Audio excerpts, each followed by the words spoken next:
হঠাৎ সাবেক প্রধানমন্ত্রী ও বিএনপি চেয়ারপারসন বেগম খালেদা জিয়ার সাজে হাজির হয়ে আলোচনায় এসেছেন অভিনেত্রী রুকাইয়া জাহান চমক। কেন তিনি এই সাজে হাজির হলেন তা নিয়ে উৎসুক ভক্তরা। সামাজিক মাধ্যমে দেখা গিয়েছে নানা প্রতিক্রিয়া। জানা গেছে, নিজের ব্লগ সিরিজের নতুন পর্বে খালেদা জিয়ার জীবন ও রাজনৈতিক পথচলা তুলে ধরার পাশাপাশি তার পরিচিত সাজ ও অবয়ব ধারণ করেছেন এই অভিনেত্রী। সম্প্রতি নিজের Facebook page discovering Bangladesh with চমক ব্লগ সিরিজের দ্বিতীয় সিজনের ১৯তম পর্ব প্রকাশ করেন তিনি। পর্বটির শিরোনাম বেগম খালেদা জিয়া। সেটার ক্যাপশনে চমক লেখেন, এটি বাংলাদেশের প্রথম নারী প্রধানমন্ত্রীর গল্প, যাকে তিনি গণতন্ত্রের মা ও বাংলাদেশের রাজনৈতিক ইতিহাসের আপসীন নেত্রী হিসেবে উল্লেখ করেছেন।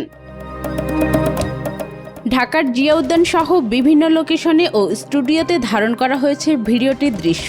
সেখানে চমককে হালকা রঙের প্রিন্টের শাড়ি, গলায় মুক্তার মালা ও চোখে সানগ্লাস পরা অবস্থায় দেখা যায়। তার সাজ, পোশাক ও উপস্থাপনার ধরন খালেদা জিয়ার পরিচিত পরিস্থিতির সঙ্গে অনেকটাই মিলে যায়।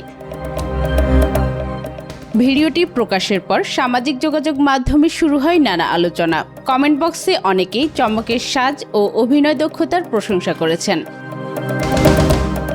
এর আগে চলতি বছর সংরক্ষিত নারী আসনের সংসদ সদস্য হওয়ার জন্য বিএনপির হয়ে মনোনয়ন ফরম কিনে আলোচনায় এসেছিলেন চমক। সে সময় তিনি আনুষ্ঠানিকভাবে বিএনপিতে যোগ দেওয়ার কথাও জানিয়েছিলেন।